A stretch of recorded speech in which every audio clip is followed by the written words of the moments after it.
শুভ সন্ধ্যা, সবাইকে স্বাগত জানিয়ে শুরু করছি এখনকার অনুষ্ঠান হেলথ টাইম। হেলথ টাইমে আপনারা জানেন প্রত্যেক সোমবারই আমাদের মধ্যে উপস্থিত থাকেন আন্তর্জাতিক খ্যাতিসম্পন্ন বিজ্ঞানী ডক্টর এস.সি. মজুমদার। ডক্টর মজুমদারকে অনেক অনেক স্বাগত। এবং অবশ্যই উপস্থিত থাকেন অনারারি যোগা ও massage therapist, specialist in neuralgic massage এবং corporate yoga consultant Yogi Prashanta Kumar Dutta. Prashanta বাবুকে অনেক অনেক স্বাগত। নমস্কার। আমরা আজকে যে বিষয় নিয়ে আলোচনা করব, আমার মনে হয় সেই বিষয়টি আমাদের বর্তমান যে সমাজ, সেই সমাজে অনেকের মধ্যেই এই রোগ আছে বা এই বিকারগ্রস্ততা আছে, কিন্তু আমরা হয়তো একটু হলেও বুঝতে পারি না যে আমার মানসিক রোগ আছে কি আছে না। কারণ এইভাবে আমাদের মধ্যে অনেক সমস্যা থাকে, ম্যানিয়া থাকে, হতাশা থাকে, স্ট্রেস থাকে, তার ফলে আমরা প্রত্যেকেই কিছু না কিছু মানসিক বিকারগ্রস্ততা আমাদের মধ্যে দেখা দেয়। আজকে আমাদের আলোচ্য বিষয় মেন্টাল ডিজিজ বা মানসিক রোগ। অবশ্যই যদি এরকম কোনো সমস্যা থেকে থাকে, হয়তো আপনি বুঝতে পারছেন না বা আপনার বাড়ির লোকেরা বলছে আপনার মধ্যে কোনো মেন্টাল ডিসঅর্ডার এসছে, তাহলে অবশ্যই ফোন করতে পারেন, বা পরিবারের যদি এরকম কেউ থাকে এই রোগে ভুগছেন, তা আমাদের সঙ্গে সরাসরি কথা বলতে পারেন। আমরা আজকে আমার প্রশ্ন নিয়ে প্রথমেই আমি যাব প্রশান্ত বাবুর কাছে। প্রশান্ত বাবু, আমার মনে হয় আপনার কাছে এরকম অনেক পেশেন্ট আছে, যেহেতু আপনি একজন যোগা থেরাপিস্ট, ম্যাসাজ থেরাপিস্ট, আপনার কাছে মানুষ আসেন যে মানসিক রোগ নিয়ে। তো একটু জানবো কি ধরনের মানসিক রোগীদের আপনি পেয়ে থাকেন। আচ্ছা, সেটা বলবার আগে মানসিক রোগটা কি সেটা আমি বলছি। আধুনিক যুগে মস্তিষ্ক বিকৃতি একটা বড় সমস্যা এসে দাঁড়িয়েছে। এটা আমরা মানুষের মধ্যে দেখি, মানসিক বিকারগ্রস্ত, মানসিক ম্যানিয়াগ্রস্ত, আবার কারু কারুর মধ্যে মুদ্রাদোষ দেখা দেয়। মুদ্রাদোষটা আবার অনেকে বলে সেটা পাগলামি বা আধা পাগলামি। যাই হোক, মেডিকেল সায়েন্সে এটা আখ্যা দেওয়া হয় chronic disorder of central nervous system. এই মানসিক বিকৃতি থেকে আমাদের যে রোগটা আসে সেটা হলো মানসিক রোগ। এই মানসিক রোগের মধ্যে আমরা দেখতে পাই এখনকার দিনে যেটা অহরহ দেখা যায় স্ট্রেস। স্ট্রেসের পরে আসছে ডিপ্রেশন। ডিপ্রেশন একটা বড় সংক্রামক ব্যাধি। এখনকার দিনে তাড়িয়ে তাড়িয়ে নিয়ে বেড়াচ্ছে সবার ডিপ্রেশন। ডিপ্রেশন থেকে এর অন্তিম অবস্থা হলো সিজোফেনিয়া। যাই হোক, বিখ্যাত মনস্তাত্ত্বিক ট্যাবলক বলেছেন মানুষের চরিত্র এবং মনের বিচার করে মানুষের মধ্যে যে জিনিসটা প্লে করে সেটার নাম হলো ইগো। যে ইগো ফ্যাক্টর বিচার করেছেন, প্রত্যেক মানুষের মধ্যে যে ইগোটা থাকে সেটা তিন ভাগে ভাগ করেছেন। প্রথম হলো child ego, second parent ego, third হলো অ্যাডাল্ট ইগো। প্রত্যেক মানুষ কোনো না কোনো ইগোর মধ্যে পড়ছে। চাইল্ড ইগো বলতে যে মানুষের মধ্যে ছেলে মানুষই স্বভাব, ইনসিরিয়াস, সব হালকাভাবে নেয়, ওই গ্রুপের মানুষ হলো চাইল্ড ইগো। সেকেন্ড, আমরা দেখি কিছু আমাদের সমাজে কিছু কিছু লোকের মধ্যে দাদাগিরি স্বভাব আছে, সব জানতা, সব কিছুতে সে এগিয়ে যায়, না জানলেও সে এগিয়ে যায়। সেই ইগোর নাম হলো পেরেন্ট ইগো। এই দুটো ইগো গেল। উনি যেটা বলেছেন শেষ যেটা ego, adult ego. Adult ego মানে বুঝদার মানুষ, মননশীল মানুষ, ইনি বুঝে শুনে কাজ করেন, বিচার বুদ্ধি সম্পন্ন মানুষ। সুতরাং আজকের যুগে এসে আমাদের যোগের, আমি একজন যোগ থেরাপিস্ট হিসাবে বলছি, যোগের ভূমিকা হলো আমাদের ওই চাইল্ড ইগো এবং পেরেন্ট ইগো ব্যক্তিকে কনভার্ট করা অ্যাডাল্ট ইগোতে। এইটাই আমাদের মুখ্য উদ্দেশ্য। সঙ্গে সে মানসিক অবস্থার যে পর্যায়, সেই পর্যায়ে বিজ্ঞানী ডাক্তারবাবু ওষুধ ব্যবহার করেন, উনি বিস্তারিত পরে বলবেন। যাই হোক, আমি যেটা বলেছি মানসিক অবস্থাগুলো স্ট্রেস, ডিপ্রেশন আর সিজোফেনিয়া। স্ট্রেস বলতেই প্রথমে আসবো এখন যে পরীক্ষার মৌসুম চলছে, পরীক্ষার্থীদের মধ্যে যে একটা বড় স্ট্রেস দেখা দিচ্ছে। পরীক্ষা মানেই তো ছাত্রছাত্রী অভিভাবকের মধ্যে স্ট্রেস, আলাদা একটা চাপ। শুনুন, আলাদা চাপ কিছুটা ভালো, ভালো রেজাল্ট করবার জন্য কিছুটা স্ট্রেস দরকার, কিন্তু সেইটা বাড়াবাড়ি যখনই হয় তখন হয় বিপদ। এটা বলেছেন বিখ্যাত মনস্তাত্ত্বিক ডাক্তার সত্যজিৎ মিত্র। তো যাই হোক, এই স্ট্রেস অবস্থা কাটাতে আমাদের ছাত্রছাত্রীদের জন্য অবশ্যই অবলম্বন করতে হবে যোগ, মেডিটেশন, ডিপ ব্রিদিং করলে মানুষের মধ্যে চাপ ভাবটা কমে যায়। আর দরকার পর্যাপ্ত ঘুম। মেমোরি স্টোরেজকে বাড়িয়ে দেয়। আর স্ট্রেস অবস্থায় আমার নার্ভাস সিস্টেমের একটা ডিসঅর্ডার দেখা দেয়, যে ডিসঅর্ডারের জন্যই তো আমি রয়েছি। আমার জন্য নিউরালজিক মেসেজ একটা বিশেষ ব্যবস্থা আছে। সেই নিউরালজিক মেসেজ যদি একটা স্ট্রেস অবস্থায় একটা পরীক্ষার্থীর মতো একটা ছেলে অথবা মেয়ে যে স্ট্রেস ফিল করে, সেই অবস্থায় যদি তাকে সার্টেন নিউরালজিক মেসেজ দিয়ে তাকে বলা হয় তুমি ডিপ ব্রিদিং করো, তুমি গভীর শ্বাস প্রশ্বাস করো, মেডিটেশন করো, যোগ করো, তাহলে কোথায় স্ট্রেস? আমার ক্লিনিকে এইরকম ব্যবস্থা আছে। এখন মাধ্যমিক উচ্চ মাধ্যমিক পরীক্ষা চলছে, এইরকম অনেক ছেলে মেয়ে আছে, তাদের আমি এইভাবে ট্রিটমেন্ট করি। তার সঙ্গে মানসিক যে অবস্থা, মানসিক অবস্থা কমানোর জন্য সার্টেন হোমিও ড্রাগ আছে, ডাক্তারবাবু পরে বিশ্লেষণ করবেন। আরও একটা বিশেষ স্ট্রেসের যে পর্যায় বয়ঃসন্ধিকালে এই মাধ্যমিক পরীক্ষার্থীটা একটা বয়ঃসন্ধিকালের মধ্যে দিয়ে রান করছে। এই বয়ঃসন্ধিকাল মানে অ্যাডোলেসেন্ট পিরিয়ড একটা বিশেষ চাপের মধ্যে দিয়ে রান করে। সেই চাপ মানে কি আমাদের যে অভিভাবক আর ছেলে মেয়েদের মধ্যে একটা ভুল বোঝাবুঝি, এই ভুল বোঝাবুঝি একটা চাপে এসে দাঁড়িয়ে যায়। যাই হোক, আমাদের সবাইকে বুঝতে হবে টেনশন আছে স্ট্রেসের পেছনে। টেনশন এবং স্ট্রেস এক জিনিস নয়।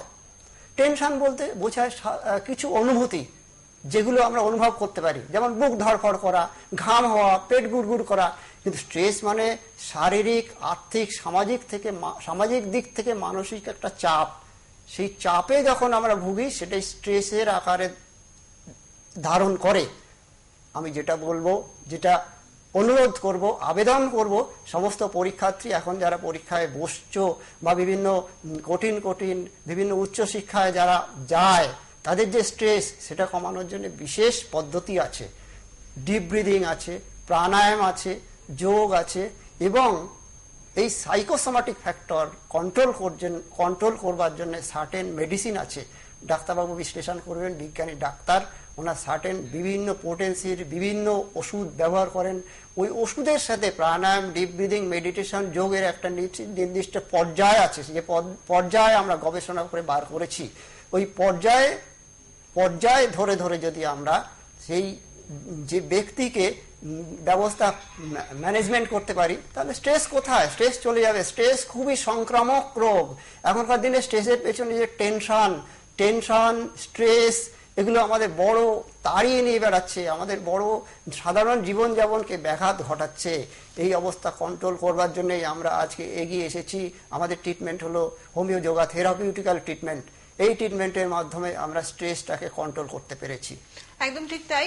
আর 25 বছরের যুগলবন্দি ডক্টর মজুমদার এবং যোগী প্রশান্ত কুমার দত্তের, এবং এই 25 বছর ধরে তারা কিন্তু মানুষকে চিকিৎসা দিয়ে আসছেন। শুধু চিকিৎসার ওষুধের মধ্যে দিয়ে নয়, যোগা, ম্যাসাজ থেরাপি করে বা প্রাণায়ামের মাধ্যমে কিভাবে মানুষকে সুস্থ করা যায়, তারা কিন্তু প্রচুর মানুষকে সুস্থ করে, রোগ নিরাময় করে সেটা কিন্তু প্রমাণ করে দিয়েছেন। এবং অবশ্যই ছাত্রছাত্রীদের বলবো, বা যারা ভীষণ হতাশাময় জীবনযাপন করছেন বা স্ট্রেসফুল লাইফ লিড করছেন, নিজেরা প্রাণায়াম বা যোগা করতে যাবেন না। অবশ্যই একজন যিনি জানেন এই বিষয়ে, যার অভিজ্ঞতা আছে, তার কাছে শিখে তবেই কিন্তু মেসেজে যাবেন। আসবো আমি ডক্টর মজুমদারের কাছে। ডক্টর মজুমদার, আমরা একটুখানি জানবো, আপনি যেহেতু একজন বিজ্ঞানী, একাধারে আপনি ডক্টর, তো সেখানে আপনার কাছে প্রশ্ন রাখবো, এই যে মানসিক রোগ হচ্ছে, এর চিকিৎসা কিভাবে আমরা করতে পারি? এতক্ষণ যে আমাদের যোগা থেরাপিস্ট কি কি ধরনের মেন্টাল ডিজিজ হয় সুন্দরভাবে বিশ্লেষণ করলেন। সময় খুব সংক্ষেপ, তা আমি কি করে মৃত্যুর মুখ থেকে আমি ওষুধ প্রয়োগ করে আমি তাদেরকে রক্ষা করেছি, চিকিৎসা করেছি, আমি সেই ধরনের দুটো একটা কথা বলবো। তার সময় খুবই সংক্ষেপ। যা হোক, আমাদের যে মানসিক রোগ তা 10টা মায়োজনের মাধ্যমে আমরা প্রসিড করি। তা প্রথমত 3টে হানিম্যান যে মেথড দিয়েছেন, 3টে আমরা সবাই জানি। যেমন ছোরা, সিভিলিক, সাইকোটিক। এই যে ছোরা, যেমন এটা আসে ইনহেবিচুয়াল ডিজায়ার থেকে। ইনহেবিচুয়াল ডিজায়ার কি? তখন কেউ নিমন্ত্রণ খেতে গেল, যা প্রয়োজন তার থেকে অনেক বেশি খেয়ে নানান রকম মেটাবলিক ডিজার্টার হয়ে মানসিক রোগগ্রস্ত হয়। এইভাবে টাকা রয়েছে, তারপরে ওর অনেক টাকা আছে, আমি কি করে আরো বড় লোক হবো, এই যে ইনহেবিচুয়াল ডিজায়ার, এই থেকে মানসিক রোগ হয়। আর কেউ খুব সন্দেহ থেকে, দেখুন স্ত্রী অনেক দেরি করে অফিস থেকে বসে, তোমার কেন এত দেরি করে আসা হলো, এই সন্দেহ, ঈর্ষা, হিংসা এই থেকে আসে। আর ফার্স্ট হচ্ছে যেমন সিভিলিজিক, এটা হচ্ছে আত্মহত্যার প্রবণতা। কেউ হয়তো আত্মহত্যা করবে, তা আমি এই আত্মহত্যার প্রবণতা নিয়ে আরো মায়াজম রয়েছে, হ্যাঁ, আমি সংক্ষেপে আমি বলছি কিভাবে আমি সেই যে মানুষ আত্মহত্যা করছে তার থেকে আমি তাদের ট্রিটমেন্ট করে সেই সহজ পথে সেই কতগুলো বলছি। যেমন আপনারা একটা গানের সঙ্গে সবসময় আমাদের যে পুলক বন্দ্যোপাধ্যায় যে গানটা, হ্যাঁ, আজ বিশেষ করে সেই গানটার কথা বলছি, মনে হয় জীবনটা ব্যর্থ আবর্জনা, ভাবি গঙ্গায় ঝাঁপ দিই, লাঞ্ছনা শুধু লাঞ্ছনা, এর ভিতর সমস্ত মায়াজম। এখানে আত্মহত্যার প্রবণতা কেন? আজ সেই পুলকেশ বন্দ্যোপাধ্যায় কেন গঙ্গায় ঝাঁপ দিলেন? কি মায়াজমে? এটা হচ্ছে টোটালি এটা হচ্ছে সিভিলিটিক মায়াজম।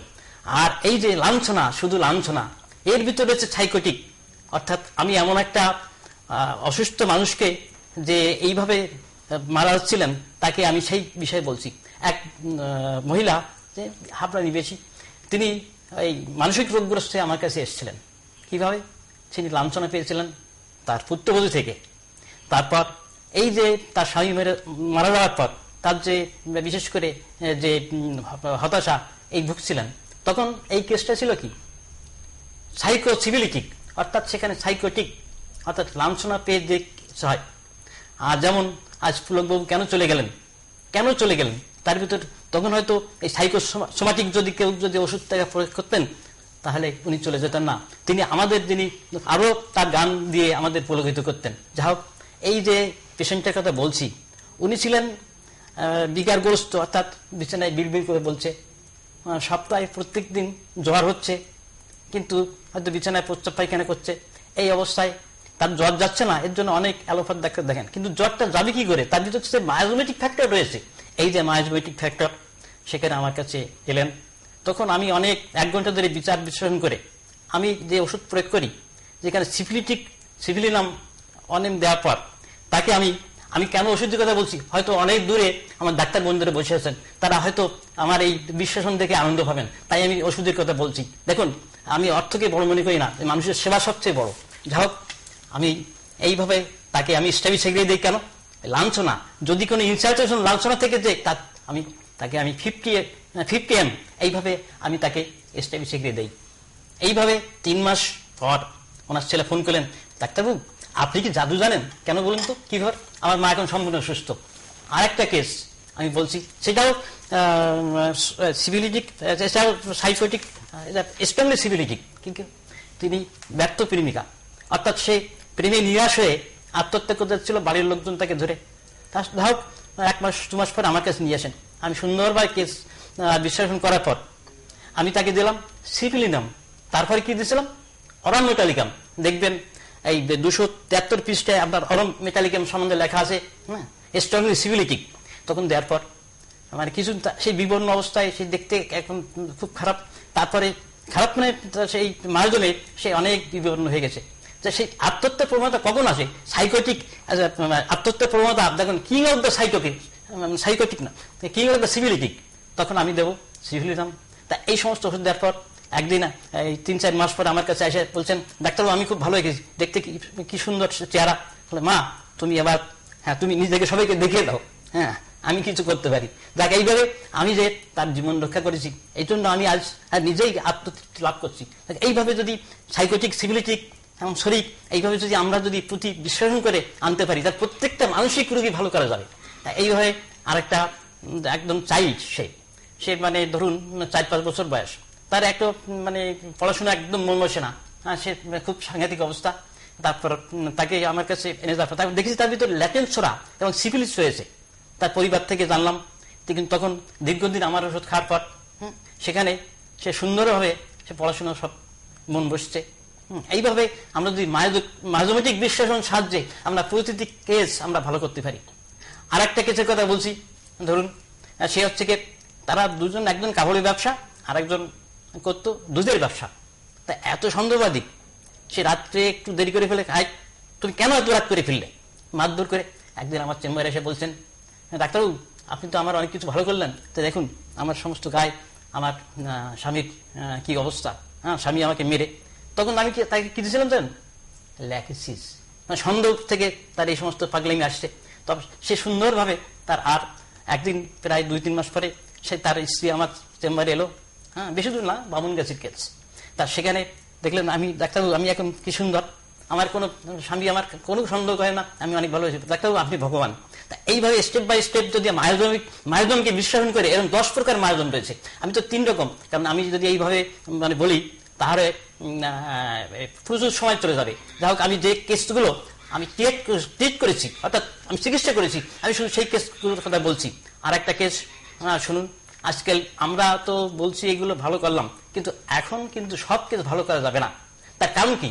আজকাল আমাদের সমাজ ব্যবস্থা দেখুন, যখন মেয়ে যখন শ্বশুরবাড়ি যায় তখন সে নিজের মা বাবাকে রেখে অন্যকে মা বলে মেনে নেওয়া খুব কঠিন।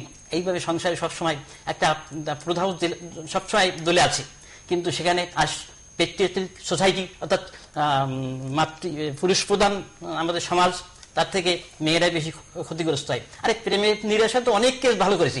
আরে অনেক ছেলেদের আমরা ক্ষেত্রে শুনবো অবশ্যই। ডক্টর মজুমদার আমাদের সঙ্গে কেউ এসে গেছেন, একটু নিয়ে নি। হ্যালো, নমস্কার, কে বলছেন? নমস্কার, আমি শিলিগুড়ি থেকে দেবপ্রিয় মজুমদার বলছি।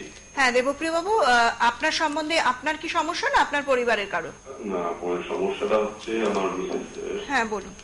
আচ্ছা, বলছি যে আমার মিসেসের এখন বয়স হচ্ছে আপনার 40। আচ্ছা, তা মানে ওর মা, মানে আমার শাশুড়ি, মাদার ইন ল, বছর 2.5 বছরে মারা গেছে। তা ন্যাচারালি আমার ওয়াইফের সঙ্গে ওর মার সম্পর্কটা খুব ভালো ছিল এবং খুব ভালোবাসতেন। মা মারা যাওয়ার পর তার মধ্যে আমার ওয়াইফের মধ্যে একটা পরিবর্তন আমি বেশ 2 বছর ধরে আমি খেয়াল করছি। বড্ড অ্যাবসেন্ট মাইন্ডেড এবং থেকে থেকে লুকিয়ে লুকিয়ে কেঁদে ওঠা। হয়তো মনে করুন যে শুয়ে আছে, একটু হট করে হাওয়া করে কেঁদে উঠতো। তারপর মনে করুন যে মানে হয়তো মেয়ের সঙ্গে হয়তো কোনো কথা বলছে, স্তব্ধ হয়ে গেল, মেয়ে ডাকছে মা মা করে, রেসপন্স নেই, একটা ডিফারেন্ট একটা লুক চলে আসে ওর মধ্যে।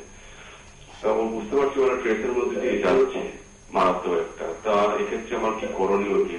মানে আমি ডক্টর যোগীর আমি আলোচনা শুনছিলাম বা ডাক্তার আলোচনা শুনছিলাম, তা বাধ্য হয়ে ফোনটা করলাম যে এক্ষেত্রে আমি কি মানে রিলিফ পাবো। একদম খুব সুন্দর প্রশ্ন আপনার। হয়তো সমস্যাটা খুবই গুরুতর এবং আপনি সেটা ফিল করেছেন। অনেক ধন্যবাদ দেবপ্রিয় বাবু ফোন করার জন্য। আমি জিজ্ঞেস করব প্রশান্ত বাবুকে, এর কি কোনো সমাধান আছে? এই সমাধান আছে। আজকের সমাজ ব্যবস্থা খুব জটিল হয়ে গেছে। জটিল সমাজ ব্যবস্থায় আমাদের এই সব অবস্থাগুলো, সিমটমগুলো অহরহ দেখতে পাচ্ছি। এই অহরহ অবস্থা সিমটমটাকে ম্যানেজমেন্ট করার জন্য, ট্যাকেল করার জন্যই তো আমরা এগিয়ে এসেছি, মানুষের সেবার জন্য। আজকে ডাক্তার, বিজ্ঞানী ডাক্তার এবং আমার হোমিও যোগা থেরাপিউটিক্যাল ট্রিটমেন্ট দিয়ে, নিউরালজিক মেসেজ দিয়ে, মেসেজের পরে প্রাণায়াম দিয়ে, প্রাণায়ামের মাধ্যমে, মেডিটেশনের মাধ্যমে এই সব জিনিসগুলোর সাহায্য নিতে হবে। উনি জানি না শুধু হয়তো ওষুধ খান, আরও অন্যান্য প্রাণায়াম, যোগ, মেডিটেশন এগুলোও একটা ফ্যাক্টর আছে যেটা আমরা বার করেছি গবেষণা করে। যাই হোক, আপনি শুনতে থাকুন। আমি যেটা বলছিলাম যে পরীক্ষার্থীদের স্ট্রেস একটা বড় জিনিস, আর মানুষের মধ্যে ইগো ফ্যাক্টর আমাদের যোগের মাধ্যমে ঠিক করতে হবে। আরেকটা বড় জিনিস আমার না বললেও নয়, যেটা হলো আজকের কর্পোরেট সেক্টরে। আমি যখন কর্পোরেট যোগা কনসালটেন্ট হিসেবে বিভিন্ন স্ট্রেস ম্যানেজমেন্ট প্রোগ্রামে যোগদান করেছি, সেখানে দেখেছি কর্পোরেট অফিসিয়ালদের মধ্যে টাকা পয়সার কোনো অভাব নেই, পোস্টের অভাব নেই, বড় পোস্ট হোল্ড করছে, টেনশন তাড়িয়ে তাড়িয়ে নিয়ে বেড়াচ্ছে তাদের ভেতরে, টেনশন। এই টেনশন থেকে সেই কোম্পানিগুলো, যেখানে বিভিন্ন বেসরকারি কোম্পানি, যেসব জায়গায় চাকরির অনিশ্চয়তা সামান্য রয়েছে, সেই সব জায়গায় এই স্ট্রেসের ফলে সেই কোম্পানিগুলোই আজকের দিনে চিন্তা করছে যে ইন্ডিভিজুয়াল এফিসিয়েন্সি কী করে বাড়ানো যায়, টোটাল প্রোডাক্টিভিটি কী করে বাড়ানো যায়, সেই চিন্তা করেই ওয়ার্কিং প্লেসে যোগা এক্সারসাইজের ব্যবহার করছে। যাই হোক, আজকের দিনে যোগা কতটা গুরুত্বপূর্ণ সেই সব কোম্পানিগুলো দেখেছে, স্ট্রেস ম্যানেজমেন্ট প্রোগ্রামের সাহায্য নিচ্ছে। IIM যোগাতে একটা যোগা কোর্সের সূত্রপাত ঘটেছে। বিভিন্ন ম্যানেজারিয়াল পোস্টে যারা যাবে তাদের যোগা নিতে হবে কেন, সেই সব সম্বন্ধে তাদের শিক্ষা দেওয়া হচ্ছে। তারপরে খড়গপুর IIT-তে 2008 সাল থেকে যোগা মেডিটেশনের উপরে বিভিন্ন ওয়ার্কশপ চালু করেছে তারা। তো যার জন্য এই কর্পোরেট সেক্টরে এই হাই অফিসিয়াল, হাই প্রোফাইলের লোকেরা যোগার সাহায্য তাদের নিতেই হবে, না হলে কোনো উপায় নেই। যাই হোক, একটা মেট লাইফ ইন্স্যুরেন্স কোম্পানি একটা সমীক্ষা করে দেখেছে ভারতের স্ট্রেস গ্রাফে ভারত টপে আছে। টপে থাকার কারণটা কি? আমাদের লংগেস্ট ওয়ার্কিং আওয়ার এবং lack of exercise at working place এবং আমাদের সাফার করছে বেশি লাইফস্টাইল ডিজিজে। লাইফস্টাইল ডিজিজ বলতে রিচ ফুড খাওয়া, তারপরে আপনার পুয়ার ডায়েট। এই লাইফস্টাইল ডিজিজের মডিফিকেশন আমরা করতে পারি যোগাটাকে গ্রহণ করে। যোগা এবং আমাদের প্রপার ডায়েটিং করলেই এই জিনিসগুলো ঠিকঠাক চলবে। এবং ওই কোম্পানি রিসার্চ করে দেখেছে এই সব হাই প্রোফাইল লোকের মধ্যে কার্ডিওভাস্কুলার ডিজিজ, ডায়াবেটিস অহরহ দেখা যাচ্ছে। তার জন্যই তো আপনাদের সেবার জন্য আমরা দুজনে এগিয়ে এসেছি। আমাদের মুখ্য উদ্দেশ্য সেবা। যাই হোক, স্ট্রেস শুনলেন, এবার ডিপ্রেশন সম্বন্ধে কিছুটা বলবো, কারণ স্ট্রেস ডিপ্রেশন খুব কোরিলেটেড। মেন্টাল ডিপ্রেশন ইউএসএ এবং ব্রিটেনে আসবো প্রশান্ত বাবু ডিপ্রেশন নিয়ে। তবে বন্ধুদের একটু জানিয়ে দিই হাতে সময় খুব কম। যদি আপনারা ফোন করতে চান অবশ্যই ফোন করুন 25147024 অথবা 25147026। বলতে বলতে কেউ এসে গেছেন। হ্যালো। হ্যালো, হ্যাঁ নমস্কার, কে আছেন? আমি চন্দননগর থেকে বলছি, অনিমা মন্ডল। হ্যাঁ বলুন অনিমাদি। আমার কি 7 বছরের ছেলে আছে। ও বেশ কিছুদিন 3-4 হলো মানে একদম কার সঙ্গে কথাবার্তা বলে না, চুপচাপ থাকে, কোনো দিন স্নান করে না, সারাদিন ভাত খায় না, আর বন্ধু বান্ধবের সঙ্গে মেশে না, কোনো কথা বললে উত্তর দেয় না। এইরকম আমি প্রবলেমে পড়েছি। আচ্ছা, আর কিছু প্রশ্ন আছে? না, প্রশ্ন না, নেই। আমি ওইটা কি বলে কি ঠিকঠাক হবে না কি প্রশ্ন নেই। এমনি কি কোনো আঘাত পেয়েছেন বা কিছু জানেন আপনি কোনো ডিপ্রেশনে আছেন? আঘাত পাইনি বা সেরকম কিছু না, কিন্তু হঠাৎ করে এরকম হঠাৎ করে এই পরিবর্তন আপনি দেখছেন? পরিবর্তন, হ্যাঁ। আচ্ছা, ধন্যবাদ ফোন করার জন্য। আপনি শুনতে থাকুন। এই অবস্থায় যে ট্রিটমেন্টটা আমরা করি হোমিওপ্যাথির সাথে yoga therapy, massage therapy, meditation, deep breathing, গভীর শ্বাস প্রশ্বাস, এইগুলো গ্রহণ করলে উনি অবধারিত ঠিক হবেন। ওরা যে সাইকোসোমাটিক ফ্যাক্টর যেটা প্লে করছে, মানসিক অবস্থাটাকে চেঞ্জ করতে হবে, মডিফিকেশন করতে হবে। যাই হোক, এর পিছনে একটা জিনিস কাজ করে যেটা ডিপ্রেশন, যেটা আমি বলতে যাচ্ছিলাম। ইউএস এবং ব্রিটেনে কিছু বিজ্ঞানী সমীক্ষা করে দেখেছে যে আমাদের পিক এজ অফ ডিপ্রেশন হলো 44, যেটাকে মিড এজ বলা হয় এবং মিড এজ ক্রাইসিস বলা হয়। আমাদের জীবনটা হলো ইউ শেপের। আমাদের জীবনে প্রথম দিকটা এবং শেষ দিকটা হ্যাপিনেস আছে। তারা দেখেছেন মাঝ বয়সে যেটাকে 44 ধরে নিয়েছে, সেটা ম্যাক্সিমাম ডিপ্রেশন। তার জন্যই তো আমরা বসে আছি। ডিপ্রেশন কি করে দূর করা যায় তার জন্য ওষুধ আছে, বিভিন্ন প্রাণায়াম আছে। প্রাণায়ামের মধ্যে দিয়ে আমরা দেখেছি গভীর শ্বাস প্রশ্বাস আছে। গভীর শ্বাস প্রশ্বাসে বিজ্ঞানটা কি, গভীর শ্বাস প্রশ্বাসে কি কাজ করে, আমাদের ভিতরে যে সূক্ষ্ম অনুভূতি আছে, সূক্ষ্ম অনুভূতির যে হেয়ারি সেল আছে, হেয়ারি সেলের একটা স্টিমুলেশন আসে প্রাণায়াম করলে। সেই স্টিমুলেশন ব্রেনের হাইপোথ্যালামাস অংশে গিয়ে হাইপোথ্যালামাসকে জাগ্রত করে। হাইপোথ্যালামাসের একটা অংশ হলো হিপ্পোক্যাম্পাস। হিপ্পোক্যাম্পাস যার যত বড়, দেখা গেছে যেসব চিলড্রেনকে আমি যোগা দিয়েছি তাদের হিপ্পোক্যাম্পাস বড়, এবং হিপ্পোক্যাম্পাস বড় হওয়ার জন্য মেমোরি শার্প হয়। তাই জন্য আমাদের এই গভীর শ্বাস প্রশ্বাসের মধ্যে আমি যদি এক্সট্রা স্টিমুলেশন আনতে পারি ভেতরে, আমার মেমোরি শার্প হবে। সে যে যোগা দীর্ঘদিন করছে সেটা তার এই সব জিনিসগুলো ইমপ্রুভ করবে। যার জন্য আমাদের প্রাণায়াম কতটা জরুরি। হ্যালো হ্যালো, সংযোগ বিচ্ছিন্ন হয়ে গেল। একটুখানি বলে দেবো, যারা সত্যি সমস্যায় আছেন, যারা মেন্টাল ডিজিজে বা মানসিক রোগে ভুগছেন, তাদের জন্য বলে দিয়ে আপনারা অবশ্যই যোগাযোগ করতে পারেন ডক্টর এস সি মজুমদার এবং যোগী প্রশান্ত কুমার দত্তের সঙ্গে। যারা আমি একটুখানি কোথায় পাওয়া যাবে একটু বলে দেবো। Majumdar homeo yoga therapeutical clinic, 41/5 Dum Dum road, Kolkata 74। Dum Dum স্টেশনে নেমে সেন্ট মেরি স্কুলের পাশের গলি। প্রতিদিন মঙ্গলবার থেকে শনিবার বিকেল 5টা থেকে 8:30 পর্যন্ত এবং রবিবার সকাল 9টা থেকে দুপুর 12:30 পর্যন্ত। সোমবার এই চেম্বার বন্ধ থাকে। ফোন নাম্বারটা একটু নোট করে নেবেন, 8902185684। আর আরেকটি ক্লিনিক আছে Majumdar homeo pharmacy, Krishnanagar road, Noapara Barasat, Kolkata 125, Noapara পুরনো কালীবাড়ি বাস স্টপেজ। প্রতিদিন এই চেম্বার খোলা থাকে সকাল 9:30 থেকে 1টা এবং বিকেল 5:30 থেকে 9টা পর্যন্ত। বুধবার দিন এই চেম্বার বন্ধ থাকে। আরেকটি ফোন নাম্বার আপনারা নোট করে নিতে পারেন, 25424417, এই নাম্বার। আসবো আমরা আপনার কাছে, আপনি যেটা নিয়ে বলছিলেন। হ্যাঁ, আমি যেটা বলছি, মেন্টাল ডিপ্রেশন থেকে তার অন্তিম অবস্থা আছে সিজোফ্রেনিয়া। সিজোফ্রেনিয়াতে সংক্রামক রোগ, সারা পৃথিবী জুড়ে একটা সিজোফ্রেনিয়াতে লোকে ভুগছে। আমেরিকার ফ্লোরিডাতে মন্টেসরি স্কুলে গিয়ে একটা ব্যক্তি গিয়ে হঠাৎ গুলি চালানো শুরু করলো। ভবানীপুর SBI তে সিকিউরিটি গার্ড হঠাৎ তার কলিগকে গিয়ে গুলি করা শুরু করলো। আমরা দেখেছি পরীক্ষা নিরীক্ষা করে, যেখানে মনোটোনাস টাইপের, একঘেয়েমি টাইপের জীবনযাপন, সেখানে একটা মানুষের মধ্যে সিজোফেনিয়া এসে যায়। সিজোফেনিয়া আর কিছুই নয়, হতাশা। সে বন্ধু বান্ধব থেকে দূরে থাকতে চায়, ময়লা জামা কাপড় পরতে চায়, এই হলো সিজোফেনিয়ার লক্ষণ।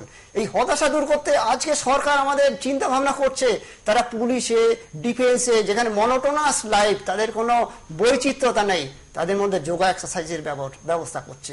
যোগা আর কিছুই না, যোগার যে প্রাণায়াম আছে, প্রাণায়ামের 3টে পর্যায় আছে। সেটা হলো দীর্ঘ শ্বাস প্রশ্বাস নেওয়ার জন্য 3টে পর্যায় হলো পূরক, কুম্ভক, রেচক। পূরক মানে শ্বাস নেওয়া, কুম্ভক মানে সেটাকে ধরে রাখা, রেচক মানে ছেড়ে দেওয়া। এই কুম্ভক অবস্থা আমাদের উদ্দেশ্য থাকবে, যত বেশি করতে পারবো তত আমরা শক্তিশালী হব। আচ্ছা, সিজোফেনিয়াতে দেখেছি আমরা একটা হরমোন সিক্রেশন হয়, বৈজ্ঞানিক বিশ্লেষণ করতে গিয়ে আমি ওনার কাছ থেকে যা পেয়েছি সেটার নাম হলো অক্সিটোসিন হরমোন। এই অক্সিটোসিন হরমোনটা আমাদের ভেতরে লাভ এবং থ্রাস্টটাকে বাড়িয়ে দেয়। সুতরাং দীর্ঘদিন যোগা প্র্যাকটিস করতে করতে অক্সিটোসিন হরমোনটাকে যদি আমি বাড়াতে পারি, তার মধ্যে সিজোফেনিয়া ভাবটাকে দূর করতে পারবো। এখনকার দিনে যেটা সংক্রামক সিজোফেনিয়া, তার জন্যই লড়াই করতে গিয়ে আমরা এই সবগুলো বার করেছি। যাই হোক, মেডিটেশন করলে অ্যানান্ডামাইডস বলে একটা অ্যাসিড খরিতে হয় আমাদের ভেতরে, যেটা হলো সুখকর এবং আমাদের ভেতরে যে কুপ্রভাবগুলো দেখা দেয় সেইগুলো দূর করে। সেই জন্য যোগের কি প্রতিফলন, যোগের কি উপকারিতা আপনারা বুঝতে পারলেন। যাই হোক, এই জিনিসগুলো যেটা হচ্ছে, আরেকটা স্ট্রেস হরমোন আছে আমাদের শরীরের ভেতরে, যেটাকে রিডিউস করা আমাদের বিরাট কর্তব্য। সেটার জন্য যোগা আছে, ডাক্তারবাবুর ওষুধ আছে। সেই স্ট্রেস হরমোনটার নাম হলো কর্টিসল। হোমিওপ্যাথিতে একটা ওষুধ আছে কর্টিসোলন, ডাক্তারবাবু ব্যবহার করেন কর্টিসোলন। আর আমি স্ট্রেস হরমোনটাকে কমাবার জন্য যোগা সাহায্য নিই। সুতরাং কোথায় মানসিক রোগ? আজকে মানসিক রোগের জন্যই তো আমাদের এত লড়াই। আপনারা জানেন কান্নাড়া ফিল্ম আর্টিস্ট রাজকুমার 2000 সালে বীরপ্পন তাকে 72 বয়সে জঙ্গলে আটকে রেখেছিলেন। আমি কাগজে পড়েছি, উনি তার স্ট্রেস কমাতে দৈনিক 2 ঘন্টা করে যোগা করতেন। তারপরে উনি জঙ্গল থেকে যখন বেরিয়ে আসলেন, সবাই দেখলেন সুস্থ সামর্থ্য কি করে হলেন। তার পিছনে রহস্য যোগা। আজকের যোগার প্রয়োজনীয়তা আপনারা বুঝতে পারছেন, যোগা কবে থেকে এর গুরুত্ব। আজকের দিনে তো আরো বেশি করে এর গুরুত্ব বেড়ে গেছে। আজকে বন্ধুগণ, আপনারা চিন্তা করুন, আপনারা অনুভব করুন যে যোগের প্রয়োজনীয়তা কত। তার সঙ্গে বিজ্ঞানী ডাক্তার এগিয়ে এসেছেন, ওনার বিজ্ঞান ছেড়ে ওনার চিকিৎসা জগতে। প্রশান্ত বাবু আমাদের সঙ্গে কলার আছেন, একটু নেব তাকে। হ্যালো হ্যালো হ্যালো, টিভির ভলিউম মিউট করুন। কে আছেন? নমস্কার। হ্যাঁ বলছি। হ্যাঁ হ্যাঁ, আমি মধ্যমগ্রাম থেকে বলছি। নাম বলুন। সঙ্গীতা সরকার। হ্যাঁ বলুন। সঙ্গীতা সরকার। সৌমিতা বলুন, আপনার কি সমস্যা? আসলে সমস্যাটা কি, আমি চাকরি না। আপনি টিভির ভলিউম যদি মিউট না করেন, তাহলে যে ফিডব্যাক আসছে আমরা শুনতে পাবো না, আপনি আনসারটা ঠিক করে পাবেন না। হ্যাঁ হ্যাঁ বলুন। আপনি টিভির ভলিউম মিউট করেছেন? হ্যাঁ হ্যাঁ বলুন এবার। হ্যাঁ হ্যাঁ। আপনার বয়স কত বলুন? 37। 37। বলুন কি সমস্যা? 37। সমস্যা বলুন। সমস্যাটা হচ্ছে আমি চাকরি করি। হ্যাঁ, আমি বাড়ি থাকলে শরীরটা খারাপ লাগে না, যখন আমি বেরোই তখনই আমি অসুস্থ ফিল করি। হ্যাঁ, আর হয়তো মনে হচ্ছে আমার এই রোগটা হচ্ছে, শ্বাস প্রশ্বাস নিতে কষ্ট হচ্ছে, হঠাৎ অসুস্থ হয়ে যাবো ট্রেনে বাসে। হ্যাঁ, যেদিন আমি বেরোই সেদিন আমার সমস্যাটা বেশি দেখা দিচ্ছে। আর হঠাৎ কোনো রোগের কথা মনে করলে মনে হয় আমার সেই রোগ উপস্থিত হয়ে গেল। আচ্ছা, এটা আপনার কতদিন ধরে হচ্ছে? এটা আমার 2-3 বছর ধরে বেশি হচ্ছে। 2-3 বছর ধরে বেশি হচ্ছে। কিছু প্রশ্ন আছে আপনার? প্রশ্ন কিছু নেই, এটা একটা মানসিক রোগ। আপনার কি কোনো পারিবারিক সমস্যা আছে বা এরকম কোনো ধরনের সমস্যা আছে কি? হ্যাঁ, মানে আসলে আমি বিয়ে হয়েছে তো অনেকদিন। আচ্ছা, তা এখনো কনসিভ করিনি। এই যে সমস্যা, আচ্ছা, আপনি শুনতে থাকুন। ফোন করার জন্য ধন্যবাদ। ওনার বিয়ে হয়েছে অনেকদিন, উনি কিন্তু কনসিভ করতে পারেননি। তো এটা কি এর সঙ্গে কোনো যুক্ত আছে? হ্যাঁ, এটা তো স্ট্রংলি সিভিলিটিক মায়োজম। আচ্ছা, আপনাকে এই যে কনসেপ্ট করে নেই, এইটা তার কারণ। আচ্ছা, বিশেষ করে ধরুন অনেক ভালো ভালো সিভিলিটিক ড্রাগ রয়েছে, সেইকে খাওয়ালে উনি নিশ্চয়ই ভালো হবেন। অবশ্যই মধ্যমগ্রাম থেকে আপনি বারাসাতে কিন্তু আসতেই পারেন বা দমদম চেম্বারে আসতেই পারেন, কারণ হাতে আমাদের একদমই সময় নেই। ডাক্তারবাবু ডক্টর মজুমদার এবং যোগী প্রশান্ত কুমার দত্ত এই যে আপনার এটা মানসিক একটা রোগ, আপনি নিজেও বুঝতে পারছেন বা আমাদের সঙ্গে যখন শেয়ার করলেন আমরাও কিন্তু এটা বুঝতে পারছি। আমি কিন্তু ডাক্তারের কিছুই জানি না, কিন্তু আমার মনে হয়েছে যে আপনার কোনো সমস্যা আছে যার ফলে আপনি রোগ নিয়ে চিন্তা করছেন, এবং রোগের কথা যখনই ভাবছেন, আপনি বাড়িতে থাকলে সম্পূর্ণ সুস্থ বোধ করছেন, কিন্তু যখন বাইরে বেরোচ্ছেন তখন আপনার কোনো রোগ নিয়ে আপনি চিন্তা করতে থাকেন আর মনে হয় যেন আপনার সেই রোগটাই হচ্ছে। আচ্ছা, ওনার বয়সটা কত? 37 বছর। ও 37। আচ্ছা, আমি একটা শেষ উপদেশ দেব। হ্যাঁ। কর্মজগতে আমাদের 3টে জিনিস মেনে চলতে হবে। আমি কর্পোরেট সেক্টরের কথা বলছিলাম। আমাদের হারি, কারি এবং ওরি, 3টে জিনিস কর্পোরেট সেক্টরে বন্ধুরা যারা আছেন এটা মেনে চলবেন। হারি মানে ব্যস্ততা ত্যাগ করবেন। কারি মানে মশলাদার খাবার ত্যাগ করবেন। ওরি মানে উদ্বেগ। এই 3টে জিনিস যদি ওনারা পরিত্যাগ করতে পারেন, ওনারা ভালো থাকবেন। আজকে কর্পোরেট সেক্টরে কর্পোরেট অফিসিয়ালদের জন্য আমার চিন্তা, বিভিন্ন স্ট্রেস ম্যানেজমেন্ট। অবশ্যই অনেক ধন্যবাদ জানাবো আপনাদের দুজনকেই। আমাদের একদম সময় নেই, আমাদের অনুষ্ঠান শেষ করতে হচ্ছে। সময়ের কাছে আমরা সবাই বাধা থাকি, তবে ফিরে আসবো আগামী সোমবার ঠিক সন্ধ্যে 7:30 হেলথ টাইমে এরকমই কিছু গুরুত্বপূর্ণ আলোচনা নিয়ে। সঙ্গে থাকুন, দেখতে থাকুন উত্তর বাংলা, জীবনের ছন্দে প্রাণের আনন্দে। নমস্কার। নমস্কার।